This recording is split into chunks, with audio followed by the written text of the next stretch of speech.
Hi guys, welcome back to The Social Tune. And today, with his new album Damn just around the corner, it's time for us to look back on the career of one of my favorite rappers, starting with his first studio album. This is my retrospective review of Section.80 by Kendrick Lamar. You know, when talking about Kendrick Lamar, so many people tend to focus so much on To Pimp a Butterfly and Good Kid, Mad City that a lot of them tend to overlook just how strong his debut studio album was. It was a time when Kendrick was dabbling much more with the boom bap style of hip-hop and hadn't quite discovered the jazz/funk rap style that he is known for today. And yes, he's not quite as distinct on his album as he would be on future releases, but that's only to be expected. And besides, Kendrick was still relatively unknown when this album was released, so many of us, including myself, discovered him through this album, meaning that it had an important effect on our view of him as an artist. You know, before Good Kid, Mad City made him a star. And for this kind of retrospective review, I'm going to be going through the album track by track, followed by my thoughts on the album as a whole, then rounding things up with my score. So let's kick things off with Fuck Your Ethnicity.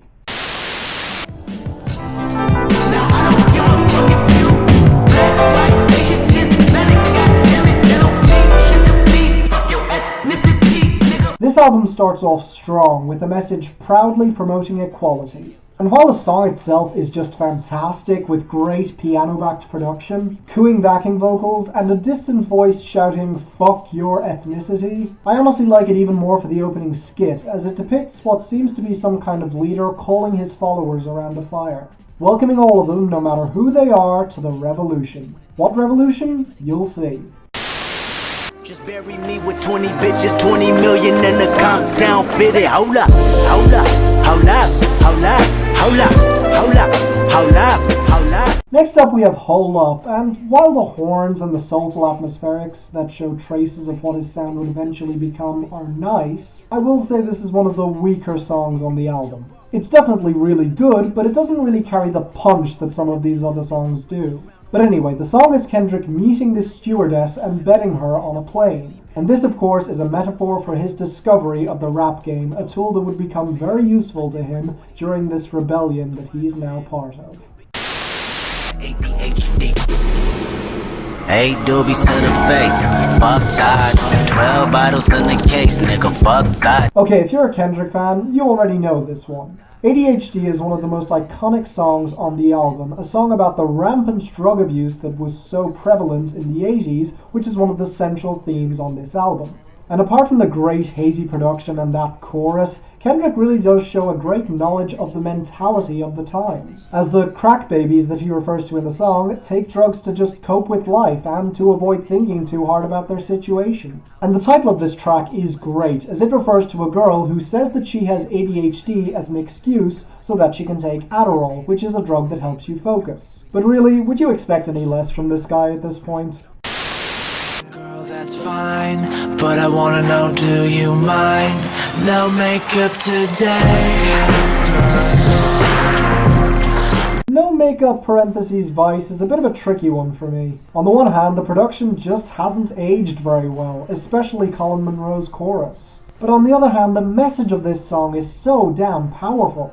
We all know that Kendrick likes his girls natural. Show me something natural like ass with some stretch marks. But this song actually takes things a step further, because while Kendrick is encouraging this woman to not wear too much makeup, the woman's voice actually pops up to inform the audience that the reason that she has so much makeup on is to hide her black eye.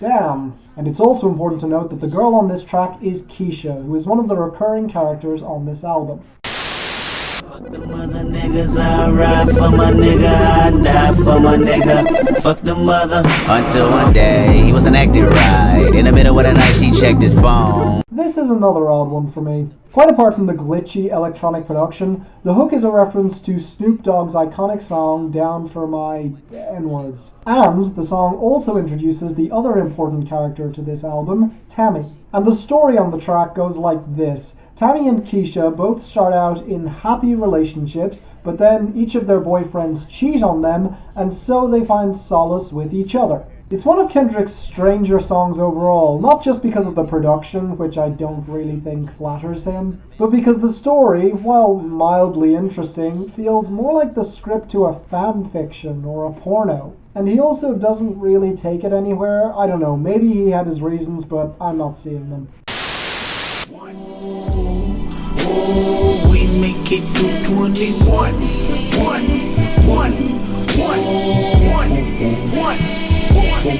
Now, while this may seem like just an interlude, it is important to establish the central theme on this album, namely the people that grew up in the 80s under the Reagan administration. It picks up on the skit that started on Fuck Your Ethnicity, which then picks up again later on Chapter 10, which we'll get to in a bit. Ain't nothing to fuck with, but they fuck with me, and bitch, I love it.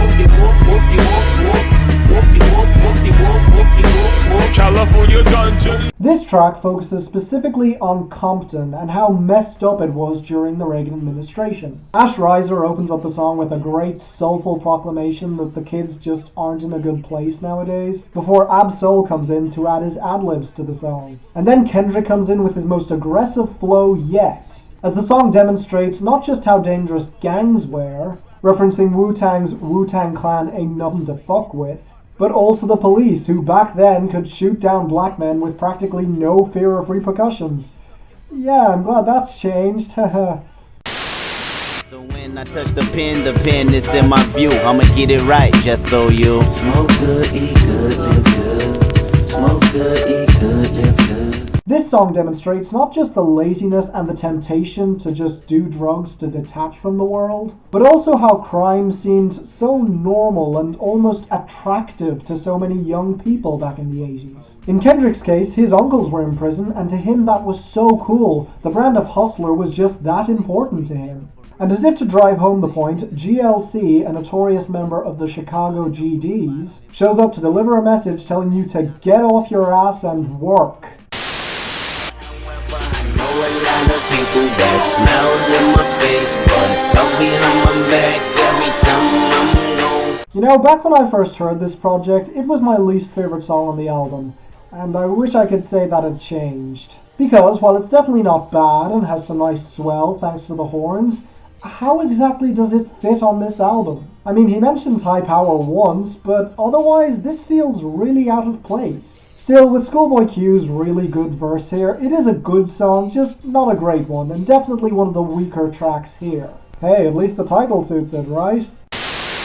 Nothing go better with ignorance but the belligerent kids that we living with. Some of them masculine, some of them feminine. Remember the universe used to be innocent, now they just look at us crazy like immigrants. Every day that I wake up I'm a sin again, I'm not a citizen. This is just a short interlude, but the electronic elements do fit better here than they did on Tammy's song. And more importantly, Kendrick's verse is short but hard as hell. Again, it's just an interlude and it's not quite on the level of, say, the For Free interlude on To Pimp a Butterfly, but it's still pretty damn awesome.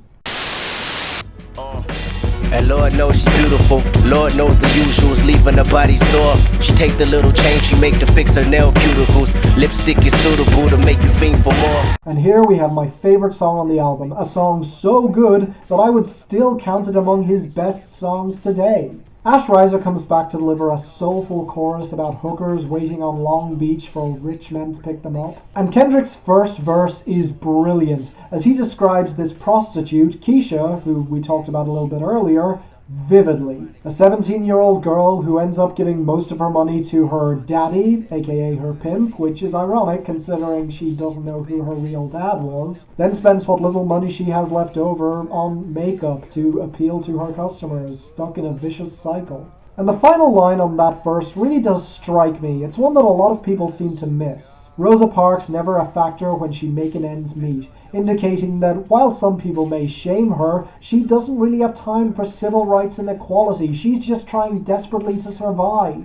And yet it gets darker, as the second verse has her having to give freebies to cops so that they won't arrest her. And then in the third verse she realizes that she's numb to it and that there really is no way out. Remembering how she got into this after her mother's boyfriend sexually abused her when she was just 10. And just when she thinks that there could possibly be a way out, the verse ends like this. Seen her El Camino Park, and in her heart she hated there, but in her mind she made it where nothing really mattered. Still she hit the backseat, then caught a knife inside the bladder, left her dead raped in the street. Keishas song. What the fuck, Kendrick? And then the song closes off with him revealing that he made the track in order to discourage his own little sister from turning to prostitution. Powerful as hell, incredible song. Got me breathing with dragons, I'll crack the egg in your basket, you bastard. I'm Marilyn Manson with madness. Now just imagine the magic I like to ask is don't ask for your favorite rapper. He did. Yes, sir. Amen. Chuck. This is basically a song telling you that Kendrick is better than your favorite rapper, and boy does he back it up. With an incredibly fast, loose flow where he just spits bars upon bars. With a great, kinda sleazy horn line backing him up through the entirety of the song, and of course the iconic "He Did." Amen. It's easy to see why this is a favorite for so many, including myself. Sometimes gotta ride to it, cause you never know when a bullet might hit, and you die to it. Live your life, live it right, be different, do different things. This is one that gets overlooked a lot, but in all honesty, it's one of my personal favorites. It almost feels like a cut from Good Kid, Mad City. It's just awesome, with a dark, grimy beat and a great feature from BJ the Chicago Kid. The hook is an interesting one because unlike the rest of the album, it's actually encouraging you to explore drugs if you want, within reason, of course. Because while Paul states in Corinthians that God will accept you if you are clean, he also states that we're all blameless. And Kendrick also points out that we're not perfect, we're allowed to sin as long as we don't let it consume us. And then the second verse hits us, with Kendrick trying to find solace in the pages of the Bible. Struggling with morality, particularly because of his fame, and wondering if he's even a good person. It's a harsh, powerful moment, but he eventually makes the decision that he's just going to keep enjoying life, even if he is unsure, which is very human. And then BJ the Chicago Kid's verse dives into how death seems to tease us, taking those we love away from us, in his case, his friend Nico. The song is ultimately about morality and the fact that we will constantly search for a higher power in order to give all this meaning. And while they don't have all the answers, that doesn't mean they're going to stop looking for them, smoking their kush along the way. Yup, that's exactly what this sound like. A to the L-I-Y, A-H, give it up 2 times, they give it right back, don't blow my high. Recently, one of my subscribers asked me what I thought of Rock the Boat by Aaliyah in 2002. Well, it seems that she was on Kendrick's mind back then too, as he dedicates this song to her while sampling her song 4-Page Letter. On top of that, the chorus samples Jay-Z's Big Pimpin', specifically Pimp C's verse, another rapper who died far too young. And on top of that, he dedicates some bars to Left Eye of TLC, who also died far too young at the age of 30 in a car accident. Pretty low-key song dedicated to fallen stars. No complaints here. Is you gonna live on your knees or die on your feet? It's fire in the street, fire in my swisher, fire in between the 2 legs of your little sister. Just get a sip of this elixir before they crop us out the picture. As you may have guessed from the title, this song primarily belongs to Ab-Soul, as he sums up all of the themes that we've discussed throughout this album over a free jazz beat that is awesome, with the cymbals and horns interplaying beautifully. And while I'll go over what he actually says when I sum up this album in a minute, I would like to point out how impressive it is that he sounds so visceral here. Especially with the great fire metaphor on the first verse, linking sex, drugs, and violence, the 3 things best characterizing the 80s. Then you have the repeated phrase, "Life is a traffic jam," referencing the Tupac song of the same name, which is of course an answer to the famous phrase, "Life is a highway." Because if we're being honest, in reality, life is often full of obstacles. And Kendrick's verse is fucking fire, as he explains that he's just a human being, lost in the world, confused as anyone, just like you, looking for answers. And finally, the skit comes back to bookend the album, as the speaker looks around those gathered around the fire, the Section.80 babies, and calls them to the revolution, which he calls high power. So get up off that slave ship, build your own pyramids, write your own hieroglyphs. Just call it shit high power. Nigga, nothing less than high power. The movement High Power promotes self-enlightenment through reflection and active work, and the anthem representing it is awesome. Basically, he tried the Martin Luther route of peace, and while a part of him still believes in those ideals, Malcolm X's call to arms is just too appealing, and he feels that Huey Newton would agree with him, as he leads the world into this revolution, not sugarcoating his words like some other rappers might, but being direct and scathing with no room for mistakes. And while he urges us to follow him, he admits that it's difficult, as he himself is constantly struggling with demons, forgetting to pray, ignoring his mother's advice. After all, the system is toxic. It fights back, silencing so many from Lauryn Hill to Kurt Cobain. And while the system of the 80s had us trapped, this movement will set us free and allow us to write our own destinies once again. So basically, this album dives into the mentality of those who grew up during the Reagan administration in the 80s, an era ruled by vices. And to show off the issues going on in that era, he uses Keisha and Tammy to better humanize those issues, to make them more relatable to his audience. And in fact, he blames a lot of the issues in today's society on the complacency of the 80s, as the crack babies are finally waking up and they are pissed. Also, it's worth noting that the title of this album is based on a combination of inner city housing, also known as Section 80 housing, a project that Ronald Reagan shut down, as well as the decade that is central to the lyrics on this album. And the entire project is bookended by two things. One, the high power movement, which encourages us to rise up and forge our own destinies, not just sitting by idly, but actually working, not letting the system beat us down. And two, while it is tempting to say that this is a message specifically targeted at African Americans, Fuck Your Ethnicity indicates that this is a universal message, and that if we all band together, we could do a lot more good than we realize. So this was interesting for me, because going back through this album, it definitely does have some issues. Despite being just under an hour, its 16 tracks do make it feel a little longer, and a number of these songs just aren't that strong, even if none of them are outright bad.